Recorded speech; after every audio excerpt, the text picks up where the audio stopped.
September 15న జరిగిన హత్య కేసును ఛేదించారు ఖమ్మం రూరల్ పోలీసులు.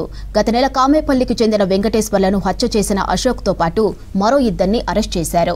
సెప్టెంబర్ 22న మృతుడి కుటుంబ సభ్యుల ఫిర్యాదులో పోలీసులు మిస్సింగ్ కేసు నమోదు చేసుకుని దర్యాప్తు చేశారు.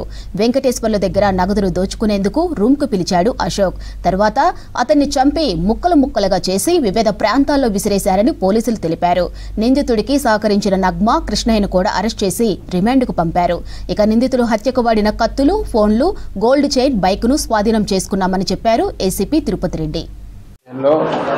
గట్ల వెంకటేశ్వర్లు అనే వ్యక్తి అంటే 15వ తారీఖు రోజు కామేపల్లి నుంచి బయలుదేరి వెళ్ళిపోయి తర్వాత రాలేదని చెప్పి వాళ్ళన్న కొండ యాదగిరి కంప్లైంట్ ఇస్తే దాని మీద ఒకటి మ్యాన్ మిస్సింగ్ కేసు రిజిస్టర్ చేయడం జరిగింది. అంటే ఇతను ఎక్కడికి పోయిండు ఏంది అని ఎంక్వైరీ చేస్తే 16వ తారీఖు అంటే పరిమి అశోక్ అనే వ్యక్తి 16వ తారీఖు రోజు ఉదయం అతన్ని చంపడం జరిగిందని చెప్పి వీళ్ళు ఇన్వెస్టిగేషన్ ద్వారా తెలుసుకోవడం జరిగింది.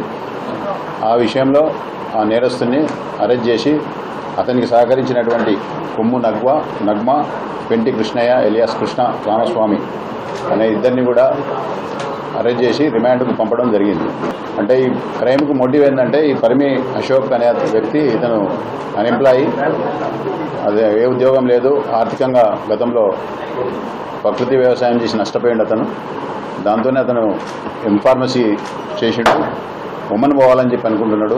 ఉమెన్ పోవడానికి ఖర్చుల నిమిత్తం అతను ఈ రకంగా ఆలోచన చేసి ఈ గట్ల వెంకటేశ్వర దగ్గర కొంత గోల్డ్ ఉంటుంది, క్యాష్ ఉంటుంది కాబట్టి అతని రూముకు నమ్మించి పిలిపించుకొని అతన్ని అంటే చంపి బాడీ పార్ట్స్ అన్నీ అంటే వేరు చేసి కత్తితో నరికి మన దానవాయిగూడెం దగ్గర కర్ణగిరి దగ్గర మున్నే రోడ్డుకు అంటే కొన్ని ప్లేసుల చెత్త కుప్పలో అక్కడక్కడ పడేయడం జరిగింది.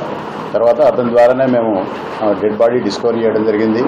తర్వాత నేరానికి ఉపయోగించినటువంటి కత్తులు, తర్వాత ఫోన్లు, తర్వాత అతనికి ఏదైతే మృతుని దగ్గర నుంచి తీసుకున్నటువంటి గోల్డ్ చైన్ రికవరీ చేసి అతన్ని కోర్టులో జ్యుడిషియల్ రిమాండ్కు తరలించడం జరిగింది.